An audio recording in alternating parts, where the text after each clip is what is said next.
Reading through the Bible in 1 year, June 4th, Deuteronomy chapter 8, Psalm 91, Isaiah 36, and Revelation chapter 6.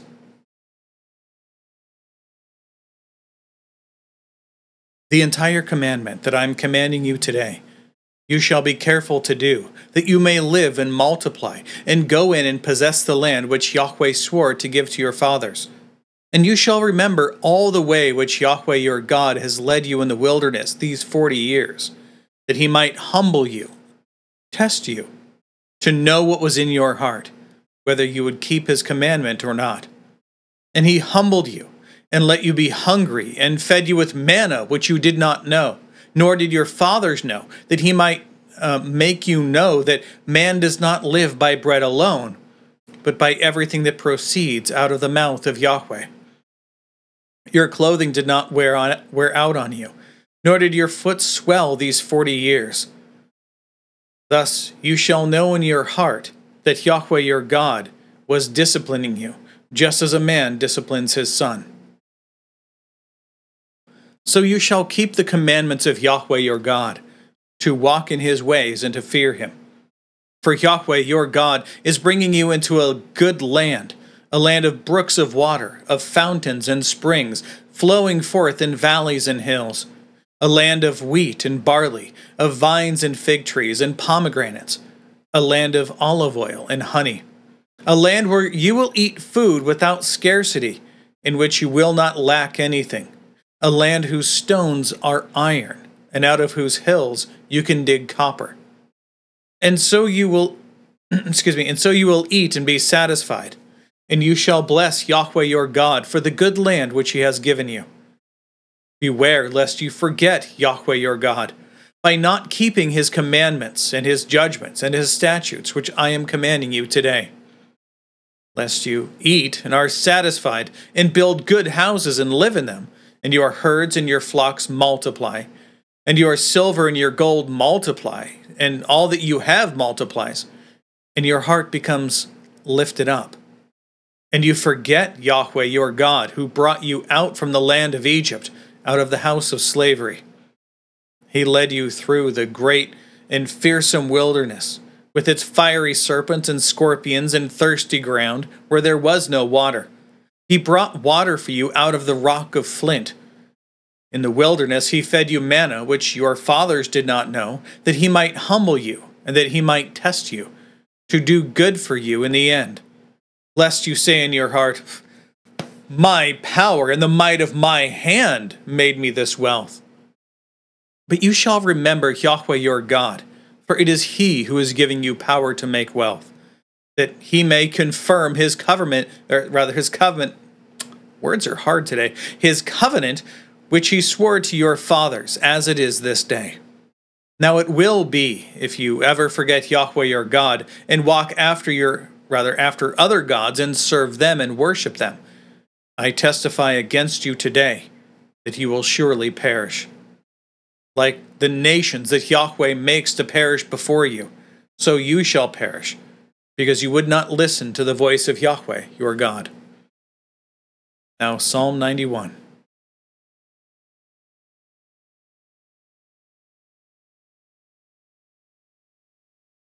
He who abides in the shelter of the Most High will abide in the shadow of the Almighty. I will say to Yahweh, my refuge and my fortress, my God in whom I trust. For it is he who delivers you from the snare of the trapper and from the destructive pestilence. He will cover you with his pinions, and under his wings you will take refuge. His truth is a large shield and bulwark. You will not be afraid of terror by night, or arrow that flies by day, or of pestilence that moves in darkness, or of destruction that devastates at noon. 1,000 may fall at your side, and 10,000 at your right hand, but it shall not approach you. You will only look on with your eyes, and see the recompense of the wicked. For you have made Yahweh, my refuge, the Most High, your dwelling place. No evil will befall you, and no plague will come near your tent. For he will command his angels concerning you, to guard you in all your ways. On their hands they will bear you up, lest you strike your foot against a stone. You will tread on the fierce lion and cobra. The young lion and the serpent you will trample down. Because he has loved me, therefore I will protect him. I will set him securely on high, because he has known my name. He will call upon me, and I will answer him. I will be with him in his distress. I will rescue him and honor him. With a long life I will satisfy him, and I will show him my salvation. Now Isaiah 36.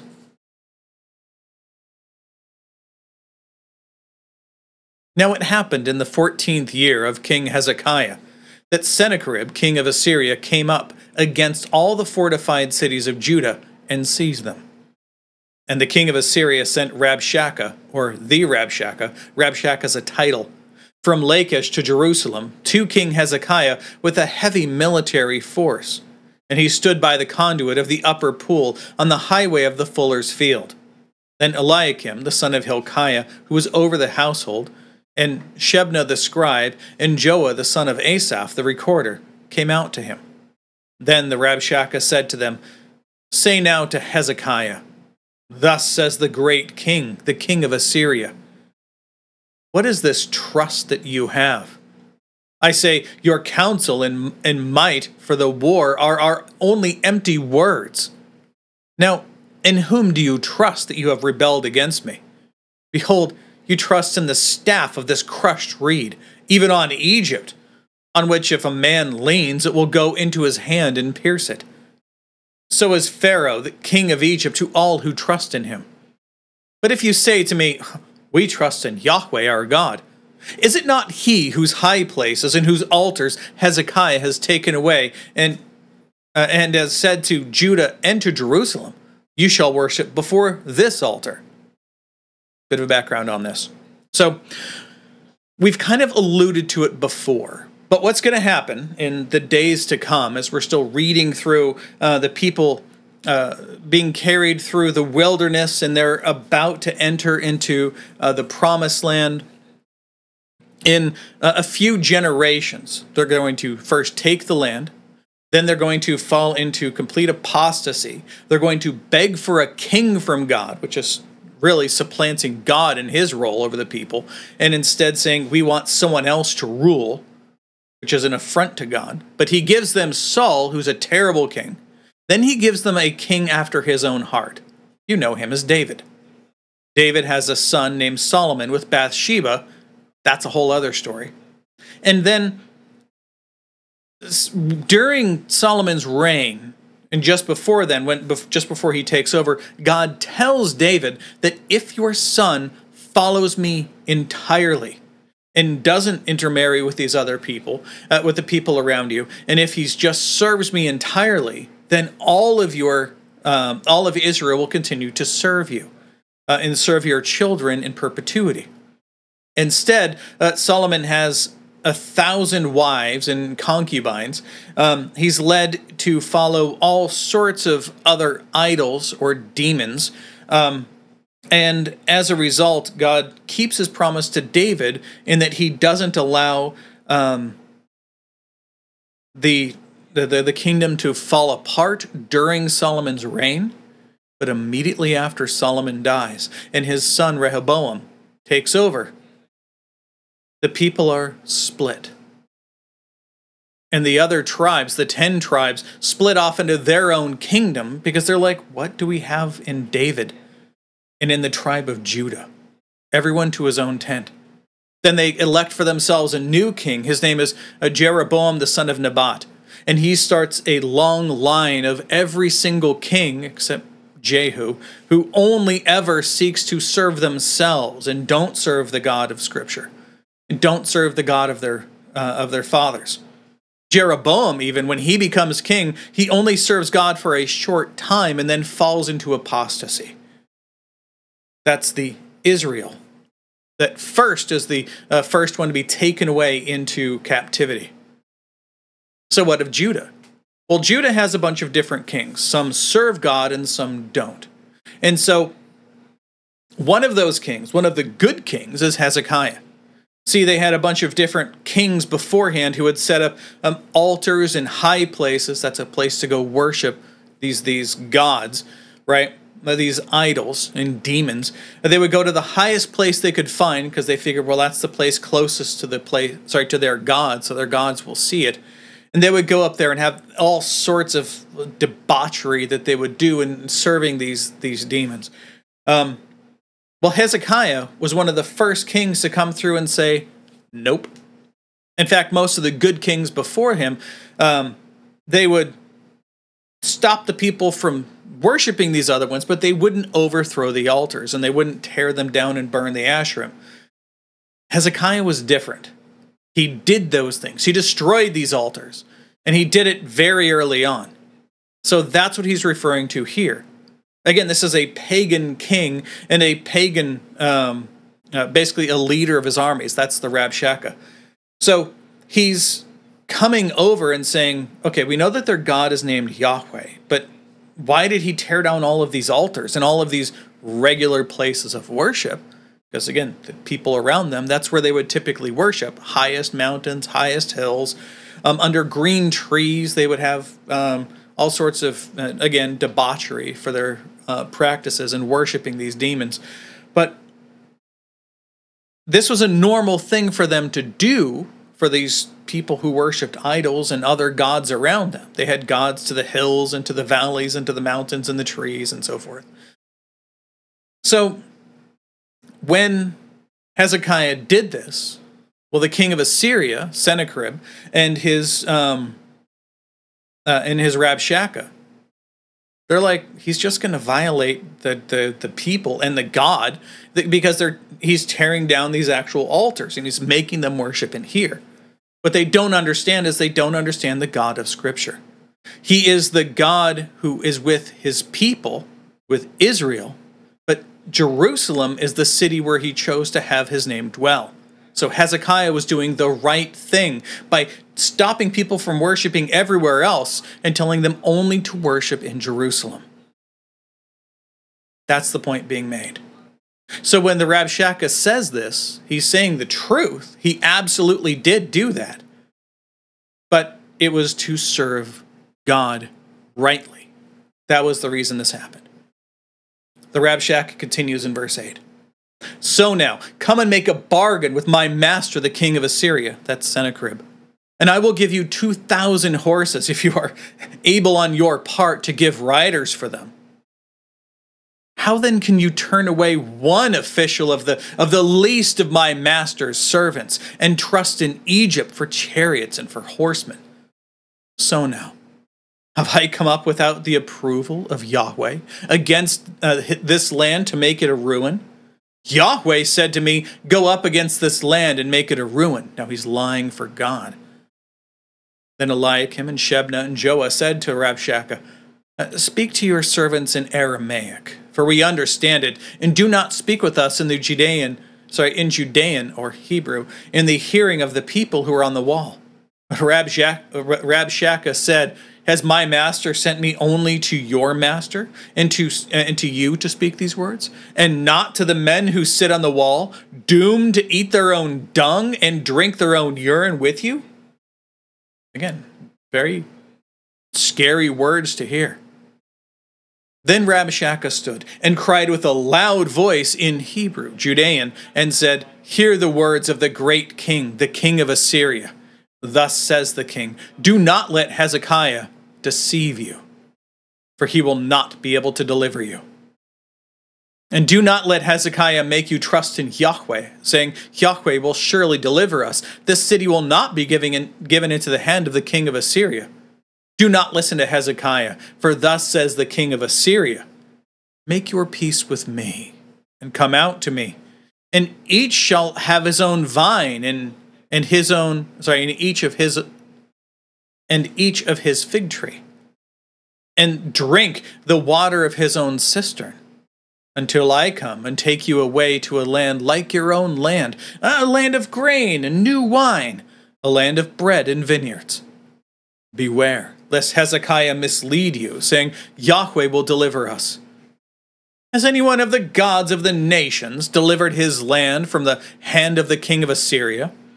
Where are the gods of Hamath and Arpad? Where are the gods of Sepharvaim? And when have they delivered Samaria from my hand? Again, those are demons. We've talked about that before. Verse 20. Who among all the gods of these lands have delivered their land from my hand, that Yahweh would deliver Jerusalem from my hand? He's calling himself more powerful than God. But they were silent, and answered him not a word, for the king's commandment was, do not answer him. Then Eliakim, the son of Hilkiah, who was over the household, and Shebna the scribe, and Joah the son of Asaph the recorder, came to Hezekiah with their clothing torn, and told him the words of the Rabshakeh. That is all the notes to here. And now Revelation chapter 6.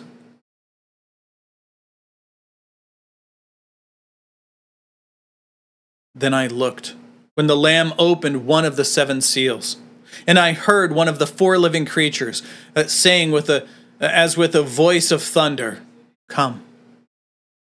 Remember, we are in a prophetic book talking about eschatology. That's the study of the end times. So there's a lot of things in here that are hard to figure out and read through. So, once again, I'm just going to recommend to you, read all the notes. That's why I keep them here for you. That's why I scroll up to make sure you see them all. Let's continue. Verse 2. Then I looked, and behold, a white horse, and he who sits on it had a bow, and a crown was given to him, and he went out, overcoming and to overcome. When he had opened the 2nd seal, I heard the 2nd living creature say, come. And another, a red horse, went out, and to him who sits on it, it was given to him to take peace from the earth, and that men would slay one another, and a great sword was given to him. When he opened the 3rd seal, I heard the 3rd living creature saying, come. Then I looked, and behold, a black horse, and he who sits on it had a pair of scales in his hand. And I heard something like a voice from the midst of the 4 living creatures, saying, this is going to be a hard one to pronounce, 1 koinix of wheat for 1 denarius, and 3 koinix of barley for 1 denarius, and do not harm the oil and the wine. What's a koinix? Quart. There we go. 1 quart of wheat and 1 quart of barley. Continuing on, verse 7. And when he opened the 4th seal, I heard the voice of the 4th living creature saying, come. Then I looked, and behold, a pale horse, and he who sits on it had the name Death, and Hades was following with him. Authority was given to them over 1/4 of the earth, to kill with the sword, and with famine, and with pestilence, and by the wild beasts of the earth. And when he opened the 5th seal, I saw underneath the altar the souls of those who had been slain because of the word of God, and because of the witness which they had maintained. And they cried out with a loud voice, saying, how long, O Master, holy and true, will you not judge and avenge our blood on those who dwell on the earth? And a white robe was given to each one of them, and it was told to them that they should rest for a little while longer, until the number of their fellow slaves and their brothers who were to be killed, even as they had been, would be completed also. Then I looked, and he opened the 6th seal. And there was a great earthquake, and the sun became as sackcloth made of hair, and the whole moon became like blood. And the stars of the sky fell to the earth, as a fig tree casts its unripe figs when shaken by a great wind. And the sky was split apart like a scroll. Making sure we don't lose notes. Cool. Verse 14. And the sky was split apart like a scroll when it is rolled up, and every mountain and an island were moved out of their places. Then the kings of the earth and the great men and the commanders of the rich and the strong and every slave and free man hid themselves in caves and among the rocks of the mountains.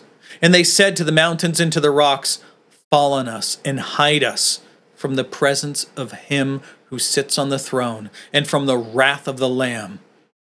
For the great day of their wrath has come, and who is able to stand? All right, that's it for today. That's all of the text and also all of the notes. God willing, we'll be back tomorrow.